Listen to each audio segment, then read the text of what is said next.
Monsieur le Président, Mesdames, Messieurs, chers collègues, chers amis,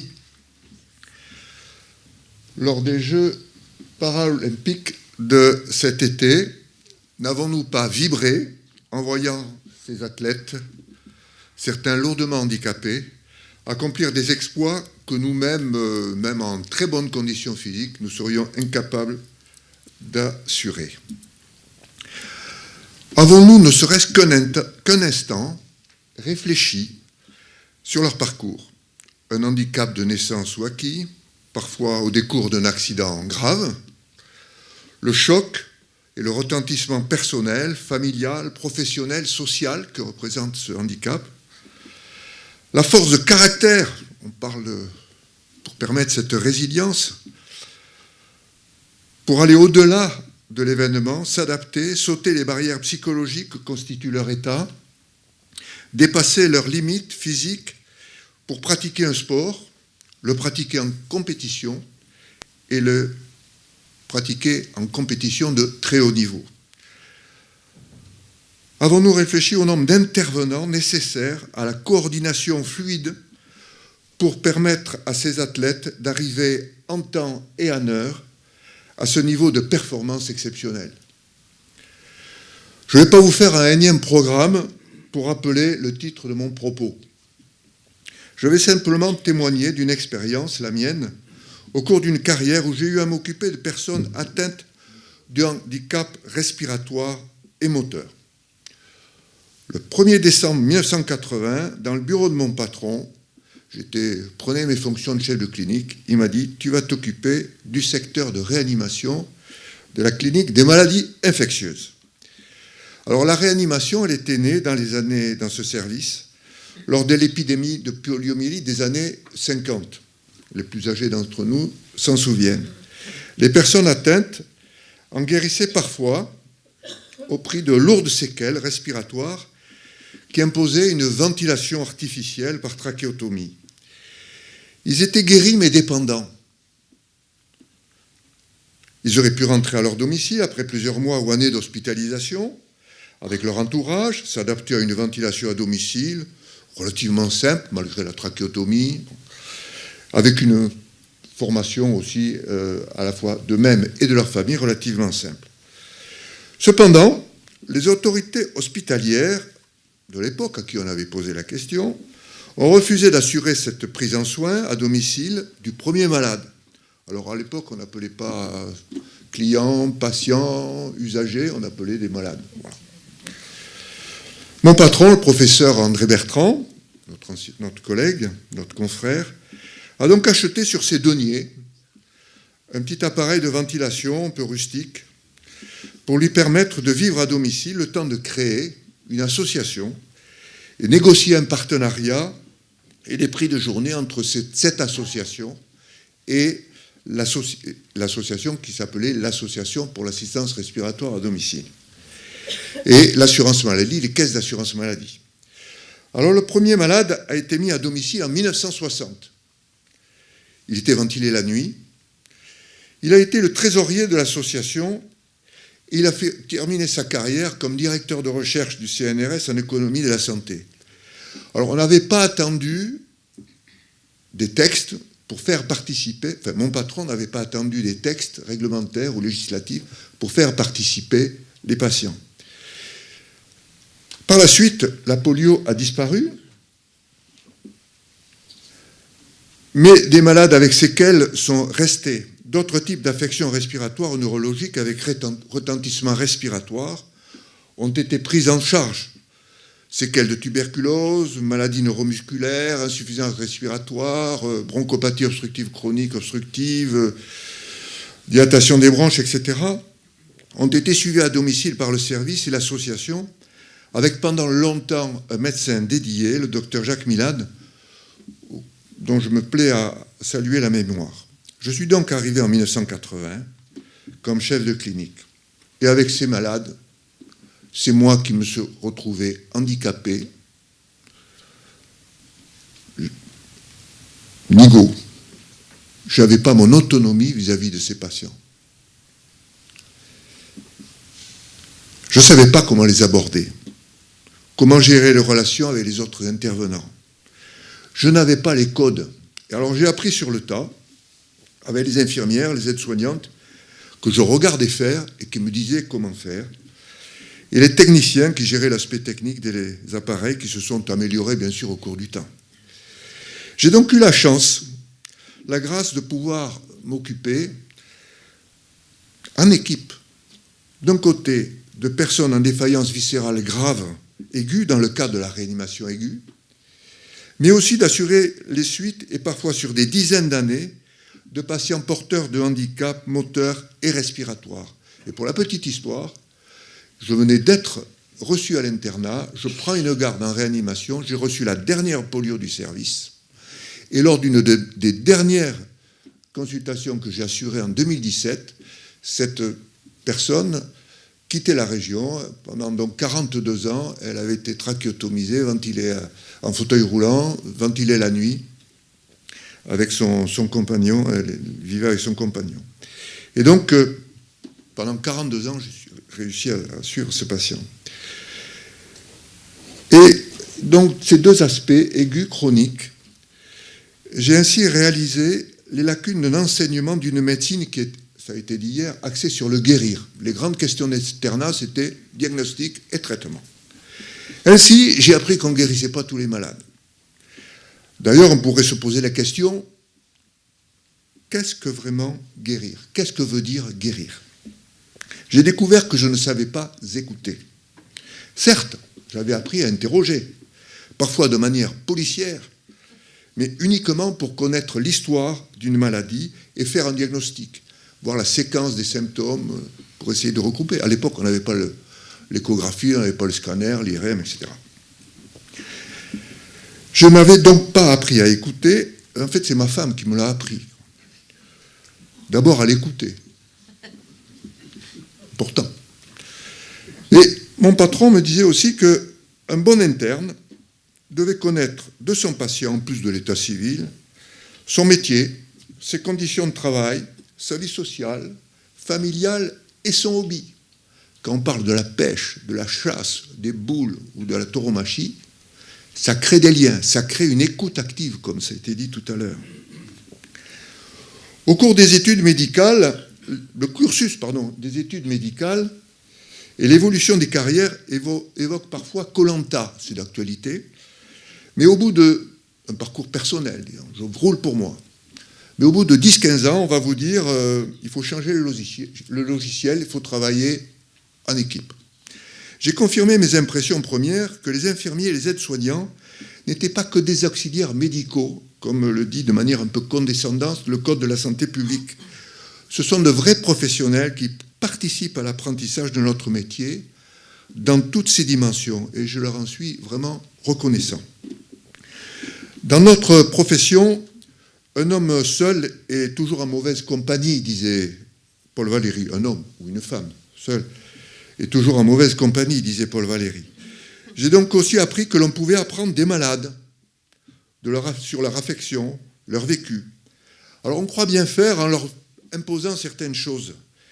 Mais si on fait les choses sans eux, surtout sur le long terme, sans les informer, sans leur expliquer leurs problèmes, sans leur consentement, c'est de la maltraitance.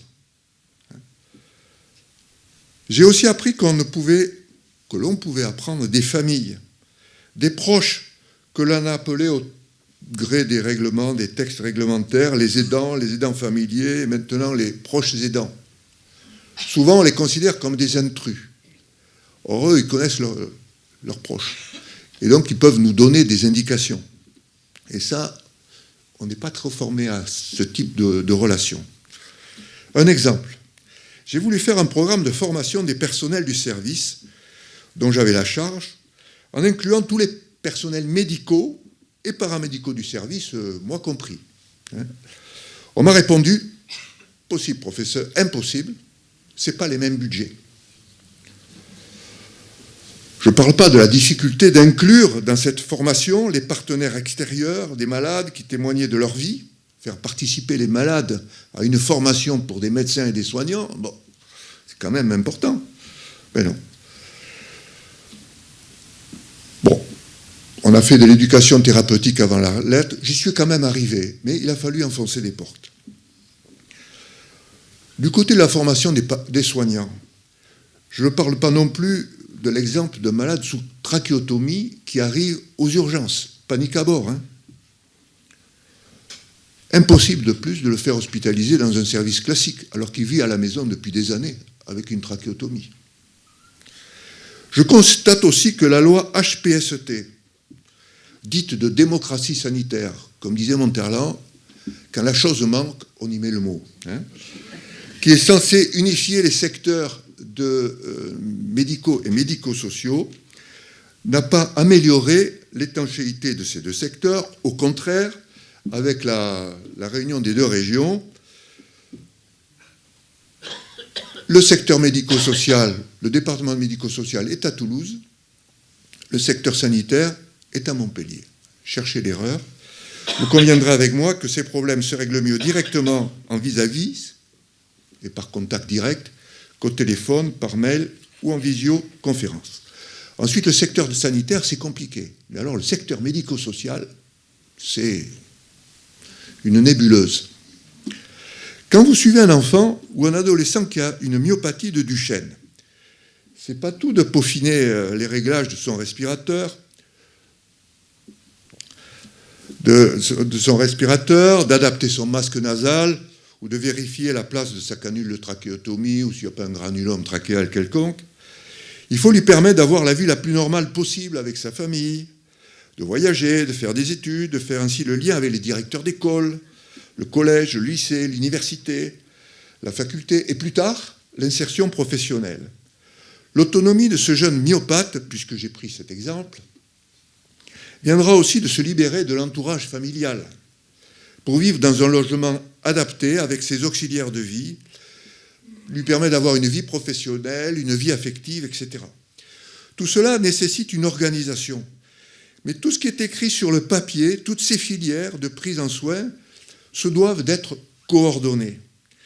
Il ne manque pas d'organisateurs pour faire des plans inapplicables. Souvenons-nous, on vient de parler de la personne âgée, souvenons-nous de l'usine à gaz du PAERPA. J'ai oublié ce que ça voulait dire, le PAERPA, mais PA, c'était personne âgée. Alors ces plans, ça rassure les décideurs, ça rassure les politiques, mais ils sont inapplicables, donc ils sont inappliqués, ils sont source de frustration, ça a donné de faux espoirs, et en plus ça coûte, comme on dit, un pognon de dingue. Donc en France, il ne manque pas de loi, de règlement, de structure. Hein. Le prurit réglementaire ou législatif français est sans limite. Alors je ne sais plus qui a dit un jour, le malade est au centre du dispositif. J'avoue que ça me met en colère. Alors, autour du malade, certes, il y a des personnes, souvent de bonne volonté, au sein de structures, de bureaux, qui, avant de connaître des situations qui sont toujours singulières, sont bien organisées, bien cloisonnées,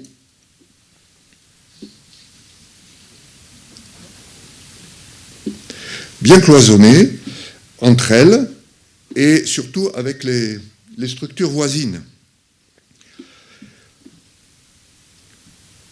Et en fait, ces gens ont de bonne volonté, mais déjà, ils raisonnent en fonction d'eux, ils voient midi à leur porte, apportent de leur service. Souvent, ils ont de bonnes intentions, ce n'est pas le problème.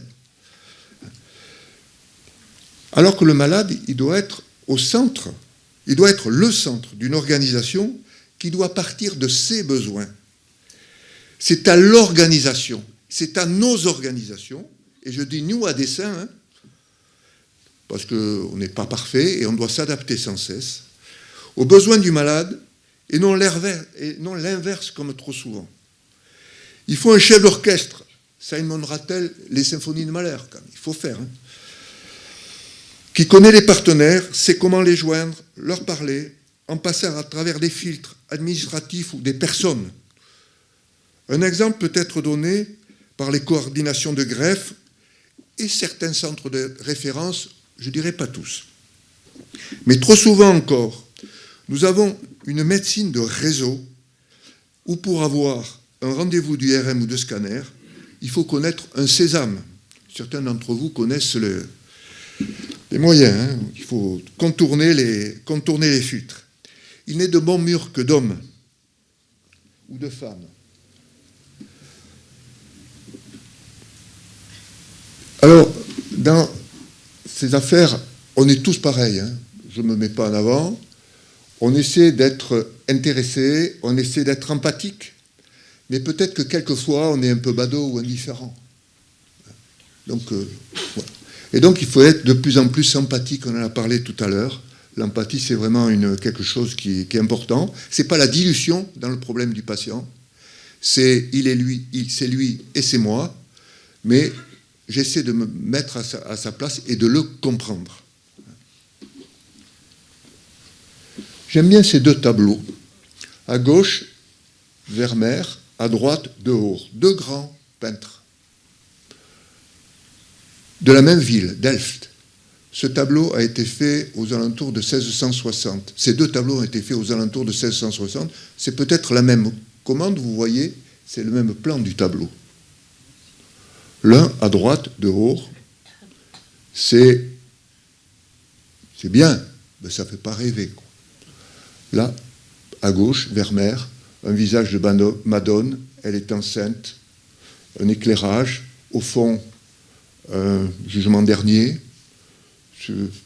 La photo le rend mal, mais il y a un drap qui est posé avec des jeux d'ombre de lumière. Voilà. À droite, je dirais c'est le référentiel de la HAS. C'est technique. Ça ne fait pas rêver, mais enfin c'est la base, quoi. Bon.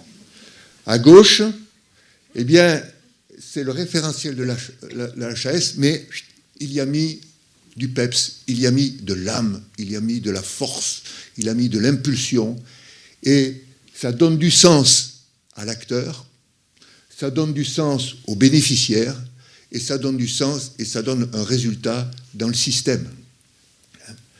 Et dans les affaires douloureuses qui agissent les débats sur la fin de vie, et qui sont d'actualité ces temps-ci, puisque ça revient sur le tapis, je remarque qu'elles sont souvent la conséquence de ratés dans la prise en soin des patients, dans l'accompagnement non seulement médical, technique, social, mais encore relationnel et humain, qui conduisent les patients à demander à en finir alors qu'il y aurait d'autres solutions.